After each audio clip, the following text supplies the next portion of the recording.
ഉപരാഷ്ട്രപതി തെരഞ്ഞെടുപ്പിനായി NDA സ്ഥാനാർത്ഥി CP Radhakrishnan നാമനിർദ്ദേശ പത്രിക സമർപ്പിച്ചു. ലോക്സഭാ സെക്രട്ടറിക്ക് മുമ്പാകെ പ്രധാനമന്ത്രി നരേന്ദ്രമോദിയാണ് CP രാധാകൃഷ്ണന്റെ സാന്നിധ്യത്തിൽ പത്രിക നൽകിയത്. കേന്ദ്രമന്ത്രിമാരായ രാജ്നാഥ് സിംഗ്, അമിത് ഷാ, NDAയുടെ പ്രമുഖ നേതാക്കൾ തുടങ്ങിയവരൊക്കെ പത്രികാ സമർപ്പണത്തിനെത്തി. അടുത്ത മാസം 9-നാണ് ഉപരാഷ്ട്രപതി തെരഞ്ഞെടുപ്പ്. നാളെയാണ് നാമനിർദ്ദേശ പത്രിക സമർപ്പിക്കാനുള്ള അവസാന ദിനം. Justice B. സുദർശൻ റെഡ്ഡിയാണ് ഇന്ത്യ സഖ്യത്തിൻ്റെ ഉപരാഷ്ട്രപതി സ്ഥാനാർത്ഥി. നാളെ ഇദ്ദേഹവും പത്രിക നൽകും. വിവരങ്ങളുമായി ശ്രീകാന്ത് ചേരുന്നു. ശ്രീകാന്ത്, അപ്പോൾ ഉപരാഷ്ട്രപതി തെരഞ്ഞെടുപ്പിൽ NDAയും ഇന്ത്യ സഖ്യവും മത്സര രംഗത്തുണ്ട് എന്നുള്ള കാര്യം വ്യക്തമാകുന്നു. NDA സ്ഥാനാർത്ഥി CP രാധാകൃഷ്ണൻ്റെ വിജയം സുനിശ്ചിതമാണ്. കാരണം അംഗബലം നോക്കുമ്പോൾ അത് ഉറപ്പാണ്. പക്ഷേ ഒരു മത്സരം നടത്തണമെന്നുള്ള ഒരൊറ്റ ആഗ്രഹത്തിൽ മാത്രം ഇന്ത്യ സഖ്യം സ്ഥാനാർത്ഥിയെ മത്സരിപ്പിക്കുന്നു. നാളെ അവരുടെ സ്ഥാനാർത്ഥി പത്രിക നൽകും. കൂടുതൽ വിവരങ്ങൾ ശ്രീകാന്ത്.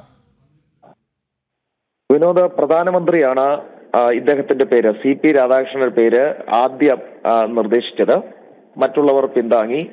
പ്രതിരോധ മന്ത്രി രാജ്നാഥ് സിംഗ്, ആരോഗ്യമന്ത്രിയും BJP ദേശീയ അധ്യക്ഷനുമായ JP നദ്ദ, ആഭ്യന്തരമന്ത്രി അമിത് ഷാ ഉൾപ്പെടെ BJPയുടെ പ്രധാനപ്പെട്ട മന്ത്രിമാർ, ഘടകകക്ഷി നേതാക്കളും മന്ത്രിമാരും ഉൾപ്പെടെയുള്ളവർ ഇന്ന് ഈ നാമനിർദ്ദേശ പത്രിക സമർപ്പിക്കുന്ന ചടങ്ങിനെത്തി. പ്രേരണാ സ്ഥലിൽ രാവിലെ എത്തി പ്രാർത്ഥനാ നിരതനായി സമയം ചിലവഴിച്ച ശേഷമാണ് CP രാധാകൃഷ്ണൻ ഈ നാമനിർദ്ദേശ പത്രിക സമർപ്പണത്തിനായി എത്തിയത്.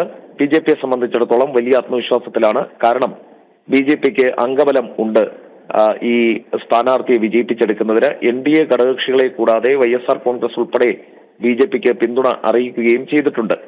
നാളെയാണ് നാമനിർദ്ദേശ പത്രിക സമർപ്പിക്കേണ്ട അവസാന തീയതി. ഇന്ത്യ സഖ്യത്തിന്റെ ഉപരാഷ്ട്രപതി സ്ഥാനാർത്ഥി B. സുദർശൻ റെഡ്ഡി നാളെ നാമനിർദ്ദേശ പത്രിക സമർപ്പിക്കുമെന്നാണ് മനസ്സിലാക്കാൻ സാധിക്കുന്നത്.